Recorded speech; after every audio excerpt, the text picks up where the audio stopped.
my thoughts, but with the rider that these are only my experiences and my thoughts, and there can be so many other experiences of very, very valuable colleagues, and this should be just taken as one, perspective. I'm going to try and bring many perspectives together into a common pattern, and let's see if this kind of works out or not.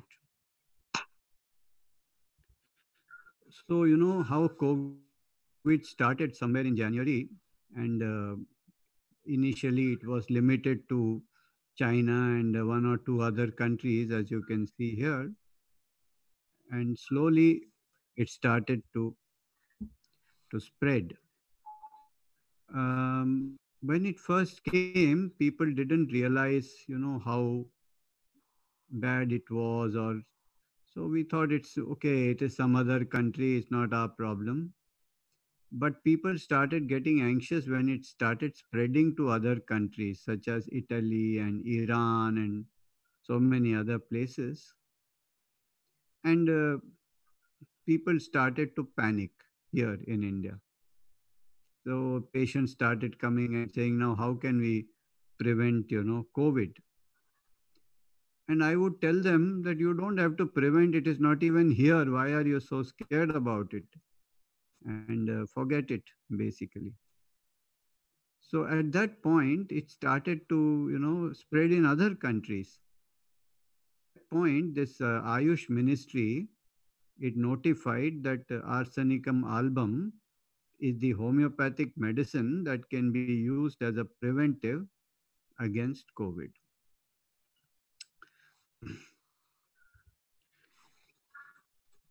Interestingly, the Ayush ministry declared this arsenicum album even before the first case of COVID ever came to India.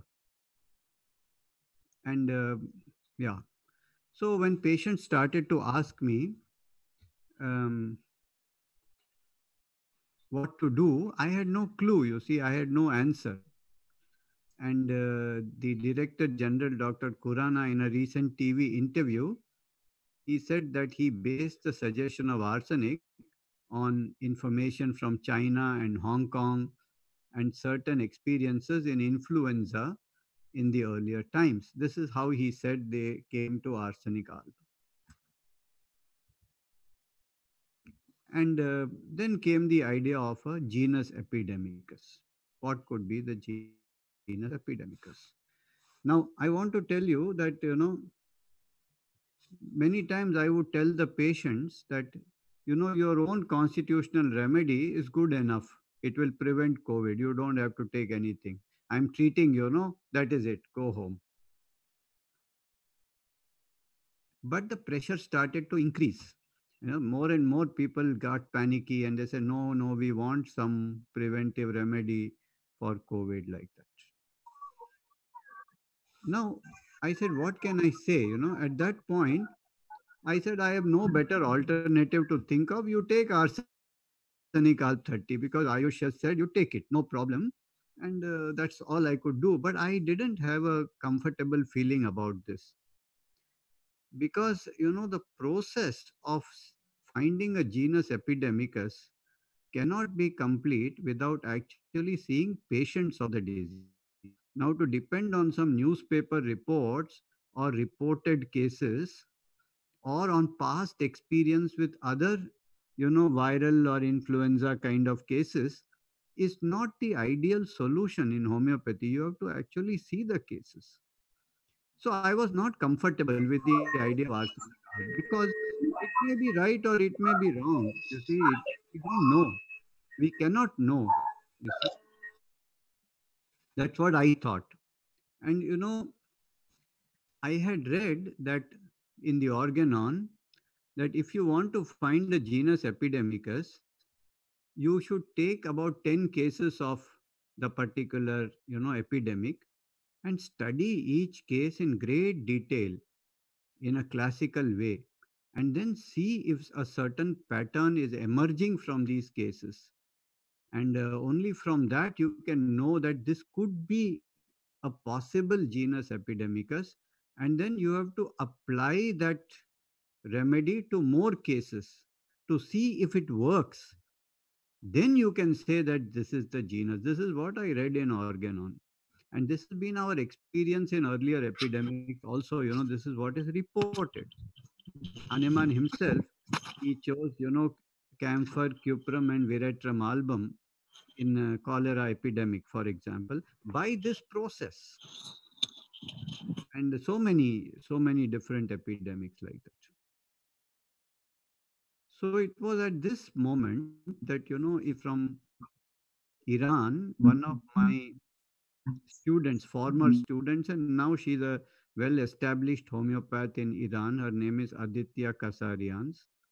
She called me up and she said, I want your help because in Iran, you see, a lot of patients are dying, and I have the opportunity to take some cases. So, can you help me to take these, to find a remedy for them? I readily agreed. First of all, my desire was to help the patients,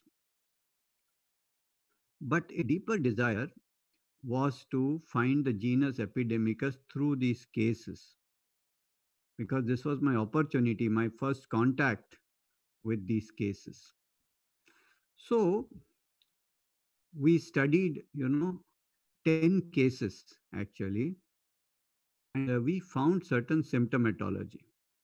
Now, all these cases in exact detail, I have written in an article with Aditya Kasarians in the Hepathy Journal, and it is available online. And you can read every case and every detail of those cases. And we came to a repertorial totality, and we found that the remedy that was coming on the top was camphora.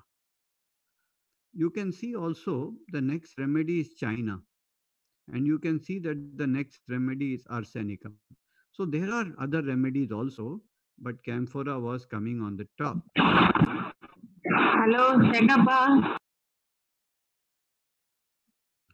So when we saw that 10 cases were indicating, camphora, we started to give it to all the patients in Iran. And 45 patients were given camphora, and nearly 35 of them recovered very nicely after taking camphora. This was a very good, finding. So what Dr. Kasarians did, she administered camphora to 90 people who were in immediate contact with the COVID positive cases. And now nearly 8, 9 weeks have passed, and not even one of them developed any symptoms of COVID. So we saw that camphora acted as a curative in a majority of cases, and it acted as a prophylactic in nearly everyone. So this was the initial experience. I published this article, as you can see, homeopathy for corona COVID 19 infection in Hepathy, and I received a lot of criticism.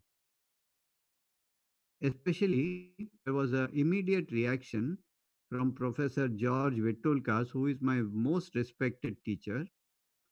And then he followed it up by an article in Hepathy, I think, which is called The Camphor Nonsense. So, this is the kind of criticism that I received because I reported almost the first cases of COVID treated with homeopathy. So, this was the response.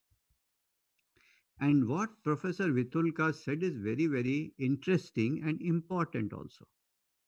What he said there is no such thing as a genus epidemicus. Every case needs to be individualized and treated. You cannot have a genus epidemicus.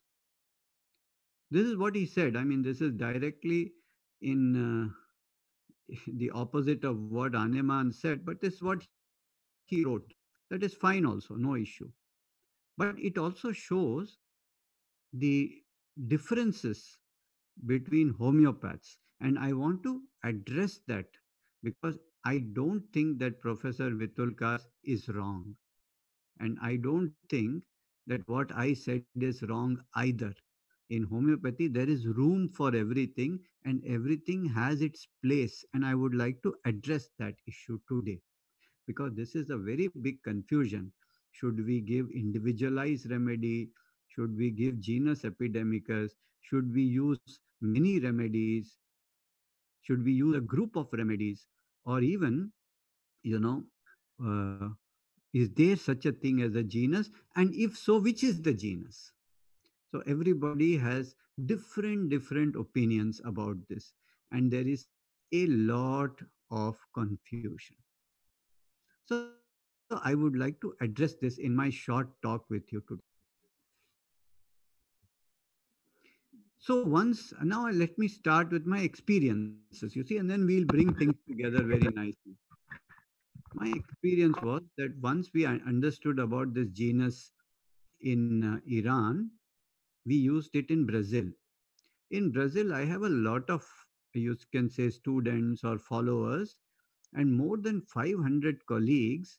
They gave camphora as a preventive to more than 1 million to 2 million people. Um,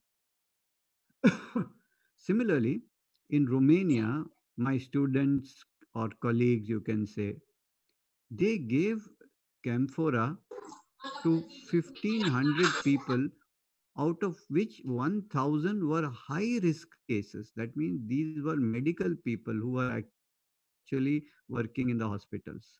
And you will see a report later on. If you want, I can show you from this doctor. Her name is Gentiana Chiobuk. She said that out of these 1,000 people, two people did not take camphora. 998 took camphora and two didn't take it. And those two developed the COVID infection. And then after they developed, they took camphora and recovered very quickly. This is her report. These are facts. You cannot go against facts, whatever your theories may be. Similarly, in France and Spain also, people started using camphora as a curative as well as a preventive. In easy terms, we can say as a genus epidemicus. And the results have been very good. So good, for example, in Brazil, now three municipalities of three different towns are now distributing camphora 1M as a prophylactic. And they say that this is based on the reports they got from places where it was given, and the incidence of COVID was much reduced. Now, all this statistic will come out later, but this was their preliminary finding. You can see here the picture where um the mayor of Itayai, one of the towns, is announcing the distribution of homeopathic medicine camphor for improving the immunity and as a preventive medicine against COVID 19.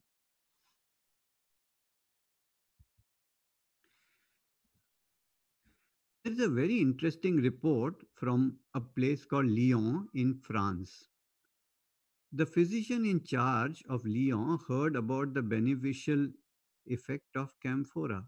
Now, he was in charge of a nursing home which had 120 old people between the age of 85 and 105. And all of them were severely handicapped physically or mentally. Some were quadriplegic, some had dementia. Means the amount of comorbidity and the age is unbelievable. I mean, all these people should have gone with COVID. Out of the 120 people, 118 took camphora as a preventive. 10 people died, and out of them, the two were the ones who didn't take camphora. This is so interesting, also, these kind of findings. Okay. So, if you make a simple calculation, you can say the mortality in those who didn't take camphora in this very old comorbidity people was 100%. But in the rest, it was only 6.77% in who took the camphora. This is just mathematics. It's nothing to, these are very small samples you can see. So, from these experiences all over the world, I started to recommend camphora in India as well. I said, from whatever I know, this is the remedy that has actually worked as a preventive and as a curative in COVID cases. This is the most likely genus. But I could not be 100% sure because, there is a possibility that the virus could have mutated and the COVID in India could be of a different form, needing a different remedy. So I had to see cases in India before I could be sure whether it is the same or it is different. You see? So what I did, I tried to see COVID cases and I couldn't see because all of them at that time were in the hospital. Now, of course, they are letting them out, but all the COVID cases went in the hospital. And the hospital guys would not let us see those cases at all. We requested, we begged them that at least let us speak to them on the telephone. We don't even want to treat them. We just want to hear them. That's all. So that we have an idea if the symptomatology is the same as in other countries, it's still camphora or not. We had to know this. And they simply would not let us anywhere close to any hospital only. Then I went and begged, actually, begged, pleaded, appealed to many authorities. And finally, the health minister of my state, one Mr. Rajesh Tope, he kind of, agreed that we could at least hear, the cases from the on the phone of these, COVID cases admitted in an infectious disease hospital in Mumbai. So we took the cases of more than 16 patients here on the phone. We never prescribed for them, we never treated them because we were not allowed at that time to treat these cases. But when I saw those cases, we saw that most of the cases were asymptomatic. But from the few cases that I got the symptoms, camphora was still indicated. Just to give you an example, one case, very cheerful, young fellow, very cheerful, no sign of anxiety, which is strange. I mean, this guy had COVID, which was supposed to be a dangerous infection. But like a picnic in the hospital, he was talking like that. Nothing happened. I'm fine. It's all good. I'm happy like that. It was unbelievable. This what he was saying. I mean, even a normal guy going to a hospital for cold should be more anxious than this. This was very strange, you see. It was almost like you can say painlessness of something that should have been very painful in some sense, like opium, as if he doesn't feel it at all. This was very, and this we found in some cases. And in another case, which was the most symptomatic, we saw a 50-year-old man nearly collapsed. And his main symptom was that as if electric currents are passing through his limbs. This was very, very intense. So we started to repertorize this guy's case, and we found also, starting with the electric shock like pain, the weakness from slightest exertion, and all of these thirst and whatever we could find, we found also camphora. But you can see very close by is arsenic and phosphorus. Now, these are very interesting findings. Now, how to know, you see, which is the remedy also? Let us see. Meantime, Rajiv Bajaj, whom I know pretty closely, he recommended this to all his employees and their families. 25,000 people of Bajaj Auto and their families were given Camphora 1M in March. There is not a single reported case of infection as yet. I mean, 2 months later, Despite that, in Pune, the incidence of COVID is very high. It's one of the highest in India, especially the area where their factory is located. So what he did, he recommended this to the commissioner of police uh, in Pune, one Dr. Venkatesham, and Dr. Venkatesham distributed camphora to 9,000 policemen. And they are very high risk cases because they are always on the street and Pune is heavily infected. And out of 9,000 policemen, only 5 or 6 developed COVID positive, and that also mildly symptomatic. Now, I must tell you that the rest of the Maharashtra police suffered quite badly.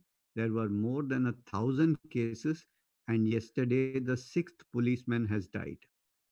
So, this is a very interesting comparison also, because I believe that arsenic was given to some of the other policemen. I don't know the exact statistics, but I know that a large number of police also took arsenic.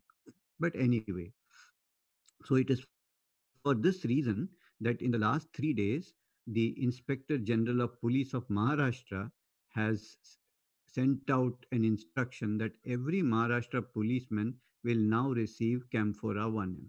This you can read in the newspapers. Okay.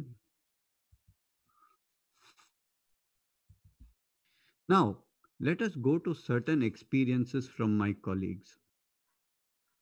What are they? This is very interesting also. I spoke to Dr. Paul Herskew, very eminent homeopath from USA, and he treated 138 cases. He may be much more now, but when I spoke to him few weeks ago, he had already treated 138 verified COVID cases, and he said that not anybody went into severe stage or mortality or anything like that. And I asked him to what did you give to these people? And he said all of them I gave their individualized remedy such as sulfur, netramure, or lycopodium. He mentioned these remedies also. He has written articles on this. You can read it. So this is very interesting. Here I was, giving Camphora and asking people to take as a preventive. And on the other hand, you had this approach also, individualized approach, which of course Professor Vitulkas had already mentioned in his article. So which is the right way? Now let us get some more experiences. Then you can see Massimo Mangialavori is a very well-known homeopath from Italy, very close friend of mine.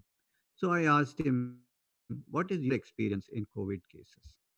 And he said, I have treated more than 90 cases, and I gave them also individualized remedy. And if I couldn't find the individualized remedy, if I didn't know the patient, for example, I would give on certain indications China muriaticum, grindelia, and camphora.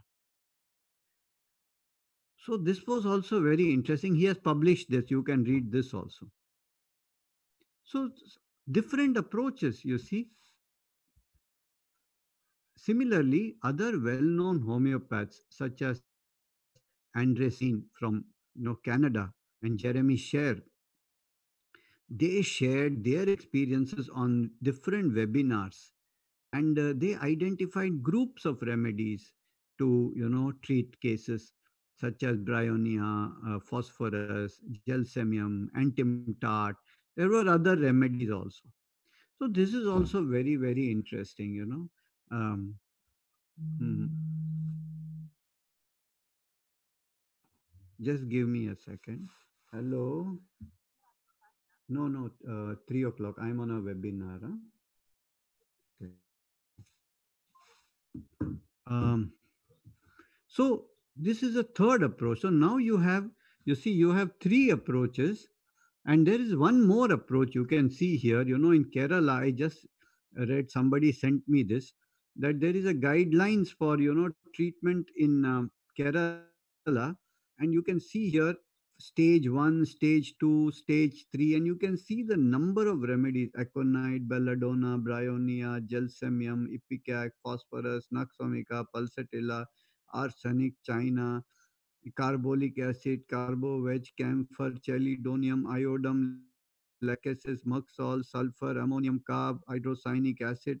Like this, you can see groups and groups of remedies, and it is written on the top: symptomatic treatment. This is very interesting, also, isn't it? So you have three approaches now. What are the three approaches? Can you make out? So you have three approaches, and then as far as the genus is concerned, there were more suggestions. Somebody said sepia, somebody said zincum muriaticum, somebody said bryonia. There were many suggestions for that. So ultimately, you can see the halat, or what you can say, the state of the homeopath was something like in this picture. You can see this is how we were. So, how to find a way out of this? So, what we have to do is to clearly define the three sides to this story, the three aspects. One is the individualized treatment. Let us, summarize what we learned so far from the different, respected and experienced colleagues whom I greatly, greatly respect. I respect every one of them, and they are such amazing, dedicated, sincere, honest people in the profession. I tell you, I met so many of them, especially in this COVID. I spoke to so many of them, and the one thing that was common was their honesty, their sincerity, their dedication. So, how can we summarize, the approaches? One, you can say, is the individualized treatment. The second approach, you say, group of remedies stage wise, like what we saw just now. And the third thing you can say is a genus epidemicus. These are the three, you can say, approaches that we can see. Now let us study these approaches and the pros and cons of each, and which approach is the right one. And the answer is all three, but I don't want to tell you that right now. Also, we have to look at a preventive aspect as well as the curative aspect. So there are also two things there. Now I want to give you my idea of what is this confusion all about. Now we have to take another example. We say arnica is for injury. If anybody gets injured, we first give him arnica. Suppose there is a sudden demise in the family, we give ignatia. Suppose there is a burn, we give cantharis. Suppose there is a sprain, we give rustox. So this we do routinely, whatever the individuality of the patient may be. Now, if suppose you take injury case and you take his whole case, it will work out to some other remedy. Mostly you will take his cravings, aversions, his thought process, his nature, his dreams. You may find something else, but you will first give arnica. What is the logic there? Why don't we individualize? There's no homeopath worth his salt who will not give arnica as soon as he hears the word injury. And why not? Why is this okay, and why is this important? Is because the impact of the injury or the sprain or the shock is so strong that we need to lessen that impact somehow, and we need to give a remedy to lessen the impact of the outer force, and then the vitality can handle the intensity that remains. This is the idea of giving these remedies. You see, the epidemic is also like that. It is an impact from outside, and there is a commonality of effect. Like injury, there is a commonality of effect. There is a soreness, there is like this, but it may be less or more. But the flavor of that particular impact will be common, whether you have a car crash or you have a hammer hits your finger. The intensity differs, but the flavor of it is the same.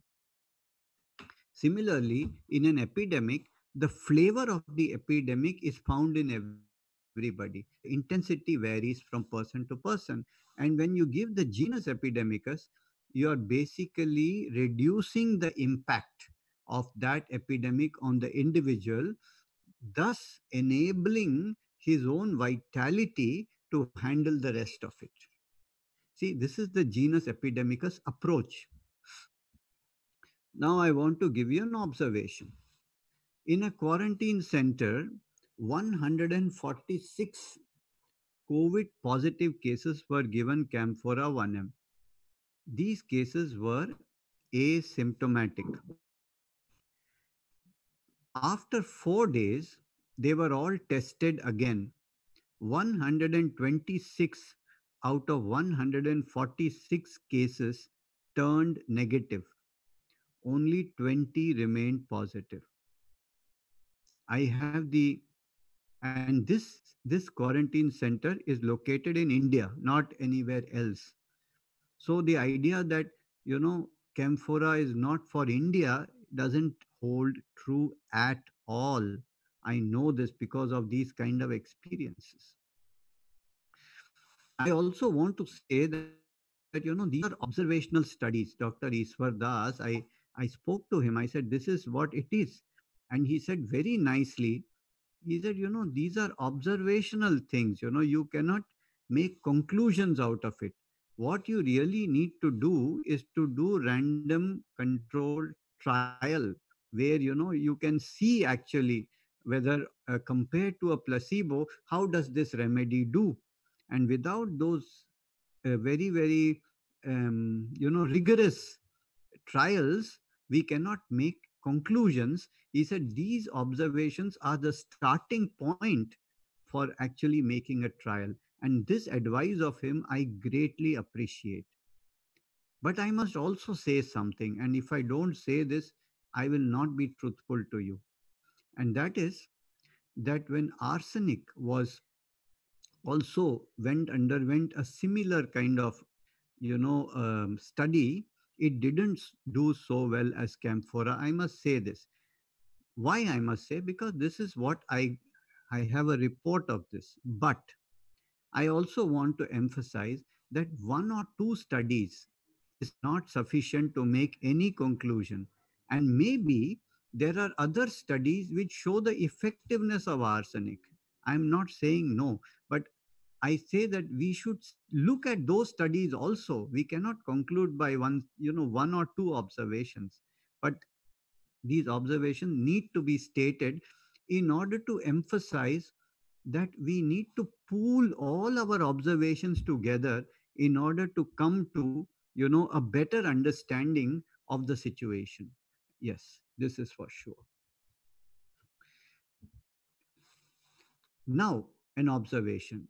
Camphora 1M was given to several COVID positive symptomatic cases in Brazil, Romania, France, Spain, and India. Between 50 to 80% of the cases improved significantly in a short period of time. These are reports I have. I have actual cases also. I will show you. We can, if I have time, I'll take you through all these case studies. And in fact, I have written an article thanks to thanks to your college. I got inspired to write all these things down. I think if you had not asked me to speak, I would not have written all this. So I've written an article. It's of 56 pages, and I plan to publish it soon. But that will have exact details and all of the case studies, sample studies, and everything will be there. So why am I saying this? Why I'm saying this data? Because that every epidemic has an impact, and somebody needs to mute the microphone. And every epidemic has an impact, and the genus, whatever it is, can lessen the impact and therefore allow the vitality to heal itself. I'm just giving you an example. Suppose you are pressed down by a huge weight. Just imagine like this. Now, what can we do here? Either we can lessen the weight or we can make the man much more, stronger. So, what the genus does is lessen the weight, lessen the impact, so that the man is able to, at least get up. What the individualized remedy does is strengthen him so that he can carry even this big weight or throw it off, whatever, like that. So, both the approaches are good, you see. That is what I am trying to tell you. So, if the impact of the weight is too much, the individualized remedy may not be able to help him to handle this intense state. So he will need the genus epidemicus. The other problem with individualization in an epidemic is that there's a large number of cases. And you need to individualize, you need a skilled homeopath and lot of time. And if you don't have this time available or the skill available, you cannot individualize. And in these kind of situations, if you give the genus epidemicus, then it will help a majority of cases. At least 50-60% of the cases will be better. This is what I'm trying to tell you through my experience and the experience of my colleagues. But I still say, and I agree with Professor Vitulkas, that the individualized remedy is the preferred choice. If I was to get a patient, I would like to individualize and treat. But I told you what are the disadvantages of individualization also. But I believe the genus epidemicus can help a majority of the cases to the point where they are out of danger. And then you see, you can see what symptoms are left and treat them either symptomatically or constitutionally. But at least they'll be out of danger, because the most important thing in COVID is to prevent mortality, you see, and prevent complications, prevent morbidity and mortality. And if you can bring them out of it, it's good. Now, the questions about genus epidemicus. Can it be given to people having mild symptoms? Can it be given to asymptomatic cases? Can it be used as a preventive? And the answer is yes, yes, and yes. Why? Because when we say that arnica is meant for injury, we can give it for major injuries as well as we can give it for minor injuries. Similarly, asymptomatic cases also have the flavor of the epidemic, mild cases also, and severe cases also. Every grief has the flavor of Ignatia. Every injury has the flavor of arnica. Therefore, a genus epidemicus can help even those cases which are asymptomatic and or have mild symptoms. It can be also used as a preventive.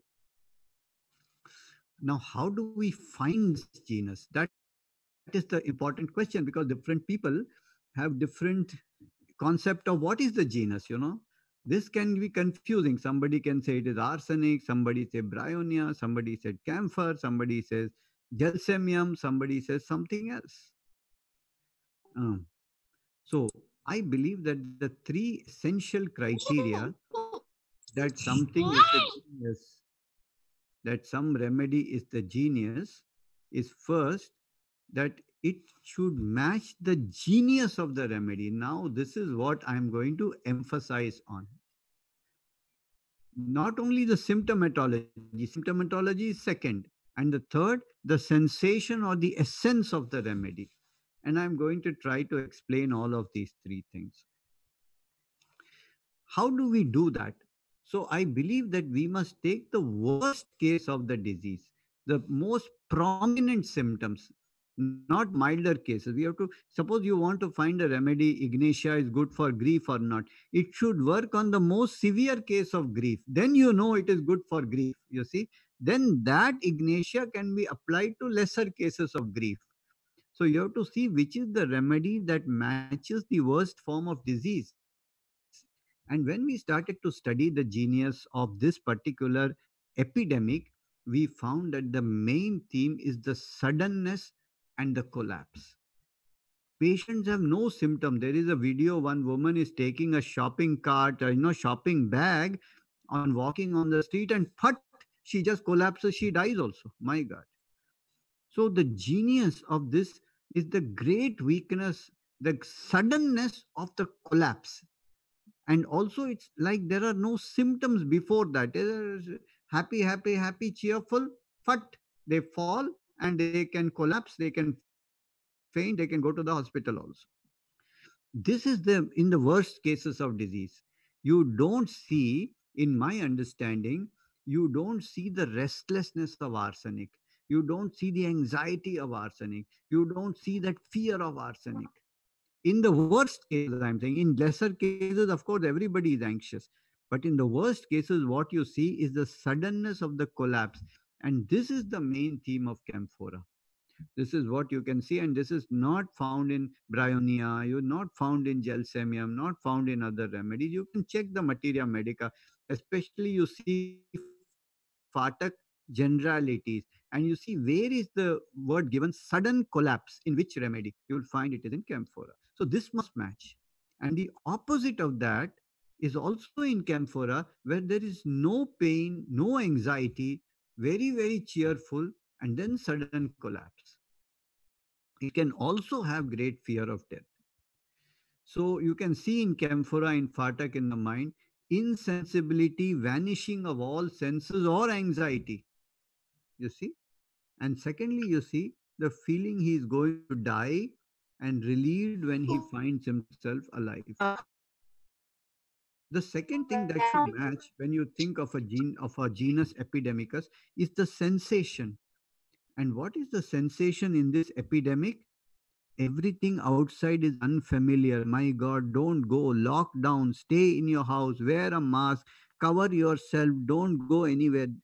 It is not the restlessness. It is not in arsenic roostocks. What do you see? Restless, going here, going there, going here. Here it's going inside and shutting up just like this, like a cocoon, like a egg, all of us inside our house. This theme is found more in Camphora than anything else. If you study the plant classification, you can see, there is the monocot, the dicots, and other things. In the dicotyledon, there are six subclasses, and in the first subclass, which is called the Magnolidae, the main theme of this first subclass in which you have Camphora is the theme of going into your own world, shutting out the world, withdraw, going into a shell. Outside is confusing. Go inside, stay inside. And I found that this was the main theme. Even today, you will see this attitude. You see, you will not see somebody running here and there. You see everybody in his own shell, like inside a oyster, like that. You can see like this is also in Camphora. So we studied this, all this, and you can see in Magnolidae how many orders there are. And I'm just going to go over this, and you can see the main theme of this entire subclass is this particular feature.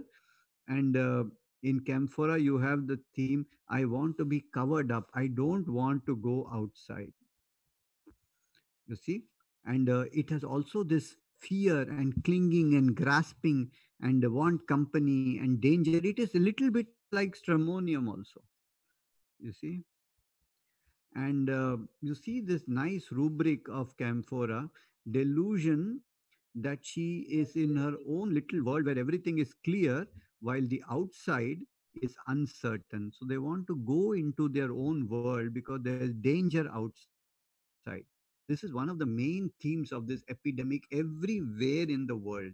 And this made me even more sure about Camphora. So these are the features, and I found that the other theme is the group of remedies. You can, so now you have individualized approach, you have a genus, and then you have groups of remedies which you can call as the symptomatic approach. That I showed you that chart which is written symptomatic remedies. So we also prescribe in homeopathy symptomatic. Suppose somebody has a very rattling cough and expectoration is not coming out. To help this symptom, we give antemtart. So like that, You can have symptomatic remedies also. So these are basically the three various approaches that we can take in epidemic. You can give a genus which I sincerely believe is Camphora and 1M, and as a preventive and as a treatment.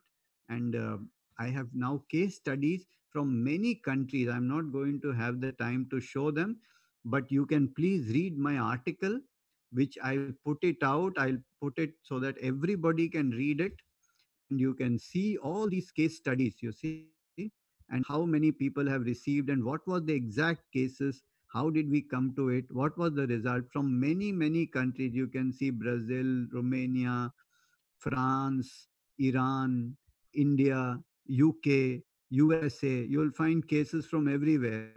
And all the stages of the disease, m- asymptomatic, mild, moderate, severe, hypoxic. Every stage camphora has been given, and it has had good results. Now, I'm not going to, because there's so many cases, I'm not going to do it also right now. I'm going to put it in my article, and you can read it at your leisure.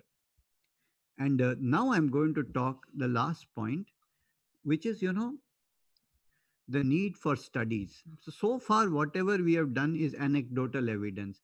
It is observational evidence. But the real test comes when, we do a trial. So I am really pushing very hard for a four-arm trial. What is a four-arm trial? We will give 100 patients arsenic, 100 bryonia, 100 camphora, and 100 placebo. And this will be done in a double blind, randomized, control fashion. So nobody will know who is receiving what till the end of the whole study. And then we will know that whether, you know uh, now what is important, I want to tell you what is the use of this trial. It is not a competition between arsenic and camphora and bryonia, sorry, not at all. Because when an allopath, he sends somebody for a culture and sensitivity test to find out which antibiotic is better.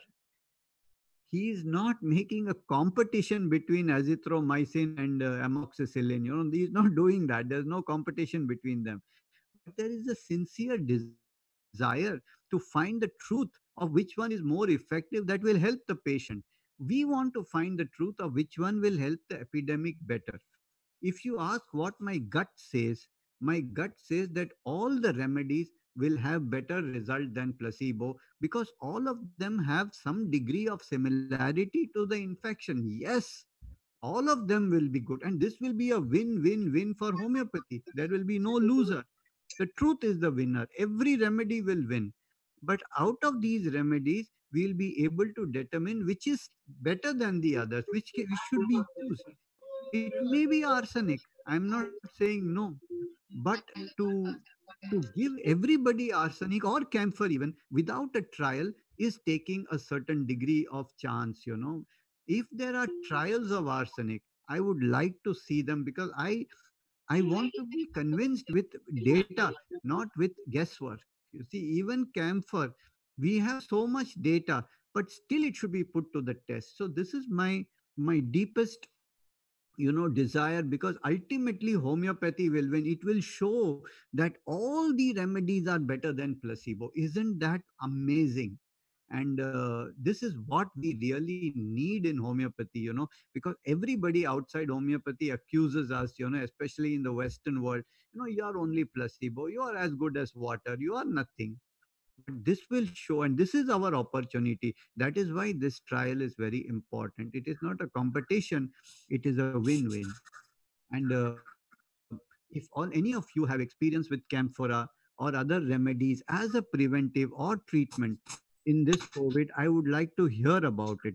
Even arsenic, if you have experience, if you have data, if you have information, send it to me. I would like to see open mindedly every information. And we as sensible people should decide, not because somebody said it, or even I said it, or somebody Ayush said it, or some other doctor said it, but we should depend on information, on data. So let's collect this data, let's pool our experiences.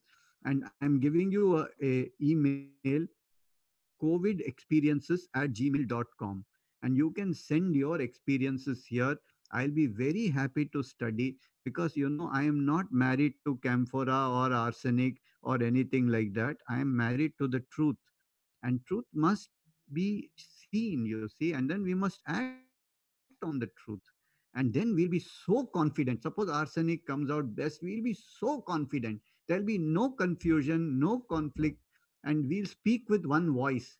Give arsenic or give camphora, whichever is working better. We should say like this: we did it, we did the trial, this is better, do it. And there's no harm doing that, because even in modern medicine, they find one medicine, then they find a better medicine. Nobody is holding on to something because it was used before. This is what I'm trying to say. And I would love to conduct, these trials in quarantine centers with the guidance of CCRH, with the guidance of Dr. Khurana and other people. They are so good. They guide us so nicely, in whenever we want their help. They really help us. I'm so grateful to them.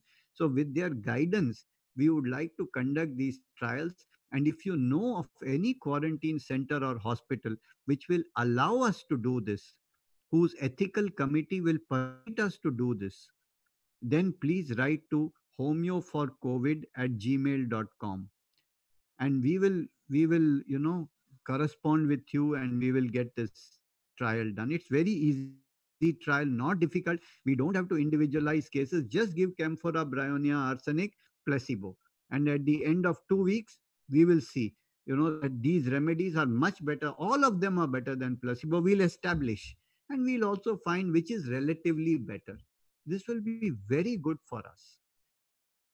So this is what uh, and if you want more resources, www.theothersong.com, where also I plan to publish the whole article on my perspective on epidemics, where you'll get even more details.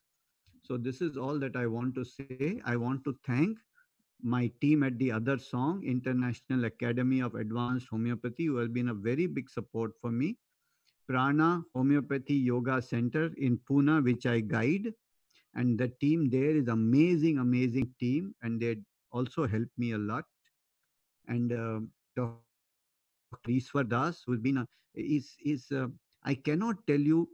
I get sometimes very impulsive and agitated and say, no, this we have to do, that we have to do. And then he calls me, and after his call, it is like for me taking a semilimum. I completely cool down, and I start thinking straight. So I really thank him for his wisdom.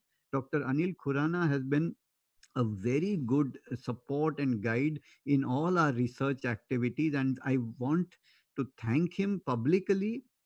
And I'm hoping for a long association with CCRH to conduct more and more scientific studies on many conditions, maybe rheumatoid arthritis, thyroid, whatever it is. We want to do it and establish that homeopathy is effective. This is my mission now. I've really taken it as my mission, and I hope you all join me in this mission. Dr. Meghna Shah, who is the dean of the Other Song Academy, has been a great support. Dr. Shiti Mehta has helped in preparing the article and this PowerPoint that you just saw. And Mr. Rajiv Bajaj, who has been a great advocate, supporter, ambassador of homeopathy, and his contribution is invaluable. And he also supports the Prana Homeopathy Yoga Center in Pune, and gives all his support to everything that we do. So without all these people, I would be not able to do even a fraction of what I'm doing.